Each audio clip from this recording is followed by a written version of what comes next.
Starting your Lock or Natural hair journey is oh so rewarding, but can be extremely stressful when you start to consider what products to use. If that's you, then look no further. Locklicious is a black-owned company that has created an all-natural product line for locked and loose natural crowns. The Locklicious team works hard to ensure that their products are free of parabens, phthalates, sulfates, PEG, synthetics, and other toxic chemicals you find in other products. Best of all, the products are lightweight and will not leave residue or cause buildup. Go to locklicious.com to start treating your crown like royalty.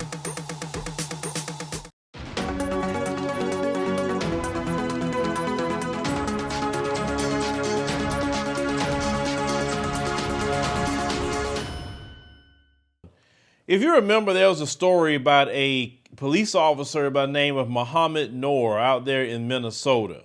Now, Mohamed Noor is, a Somali actually police officer, and he was with his partner back in 2019. They had received a call from a Justine Rudzik.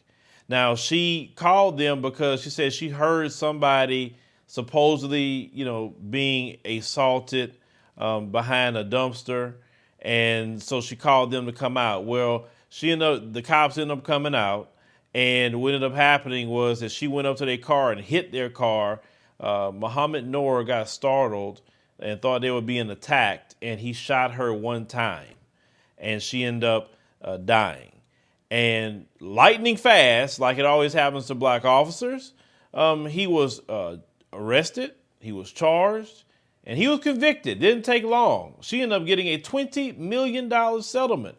Normally, black folks only get maybe about $3 or $4 million, but she got $20 million like this off the rip. So this Mohamed Noor was convicted to about 12 years in jail. But the update to that particular story is the Minnesota Supreme Court vacated Mohamed Noor's third-degree murder conviction.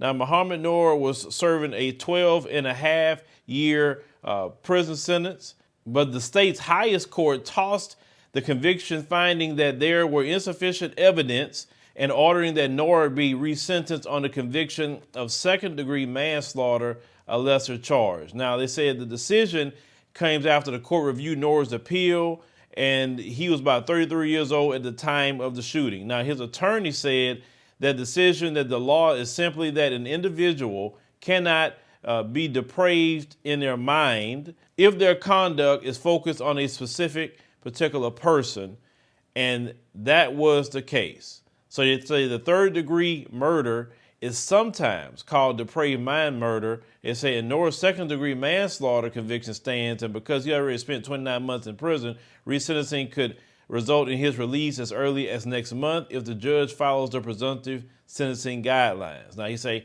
he could also be eligible for supervised release at the end of the year.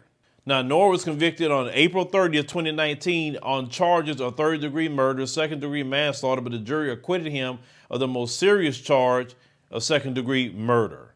It said 3 days later, the city in Minneapolis gave, the wrongful death lawsuit brought by Damon's family, which they would call her Justine Damon, Justine Rudzik. Now, she was engaged to the guy, so her last name was still Rudzik, but she was an Australian citizen. As we talked about, she got $20 million. And everybody at that time period, even me, like, how in the hell she got 20? And got 20 real fast. Black folks don't get no 20. Philando Castile family didn't get no $20 million, just to name one. You understand? Even George Floyd's family didn't get 20. They got, I think, 12?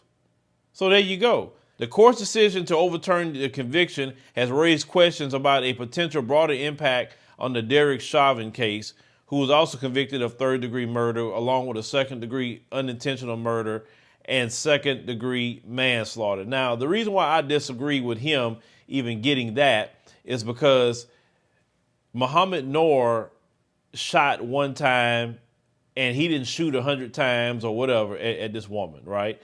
I could believe that they were startled and thought something was going on. This guy, Derek Chauvin, was on the neck of George Floyd for a long time, okay? We know this. He looked into the camera the whole time with his hands in his pocket. That fool don't need to get out of jail at all. You understand? So it said Mohamed Noor's attorneys and family members praised the court's decision as in a statement writing, "We have always maintained," and said that it was a tragic case and we are grateful for an exceptionally well-reasoned, unanimous opinion from the state's highest court. So, of course, the white supremacist is calling foul on this because they're saying that he didn't spend all his time in jail. A black man is supposed to get out of jail at all. But, black people have the most exonerations out of anything. And, of course, they overtried that case because how dare this black officer do this to a white woman? Oh, no, we got to make him pay, even if he's a police officer. And people in the Somali community in Minnesota even recognize that it was racism. This is why we try to tell a lot of you brothers and sisters that come into this country is that you're coming into the belly of the beast. I know you got issues and problems in your countries, but one problem you don't have? Dealing with racism. You don't have that problem. And these people have racism in every system that they have created. It permeates that. Racism, white supremacy is the foundation of America. It is. That's why it's no industry you can go to if it's ran and controlled by those folks that you don't see racism. Pick an area. You can call it the internet, you can pick police, you can pick sports, you can pick anything, and it's riddled with racism, white supremacy. That's why sometimes people like me say, why are you leaving your country to come here? Why? Like, make a better life in your own country. Or at least if you're on the African continent, go to another African country and do better. I'm just saying, but as long as you're in this country, you're going to deal with racism, white supremacy. You is. And the Somali community got to see this with the Mohamed Noor case. So Mohamed probably about to be coming home. They said maybe it could be even latest at the end of the year or even early as October. So we'll see, and we'll talk about this when we find out. But, let me know what you think about, this particular case. Them folks is mad. They hot. They really hot about this. There's no black man supposed to be getting out of jail for killing no white woman. That's not supposed to happen. Thank you for watching, and make sure you subscribe to our YouTube channel and check out the African Diaspora News Channel app in the Google Play and Apple App Store.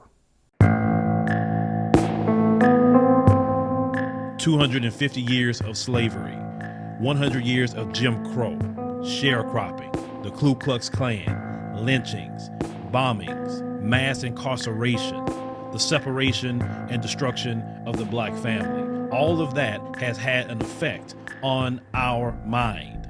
Our mind needs to be decolonized. We today are experiencing mental slavery, not physical slavery as once our ancestors had to endure. In my book, 7 Steps to Decolonize the Mind, we take you through every step to start releasing the chains that's on your mind. He or she who controls the mind control the person. It is in a vested interest of the white supremacist system to keep your mind bogged down in a mental slavery, throwing entertainment, throwing drugs, throwing alcohol, anything they can at you to keep you bogged down. You got to free yourself from mental slavery by purchasing our book, 7 Steps to Decolonize the Mind, today on Amazon. Make sure you share it with your family, share it with your friends. Everyone can benefit from decolonizing the mind, because once your mind is decolonized, you will never be put to sleep again.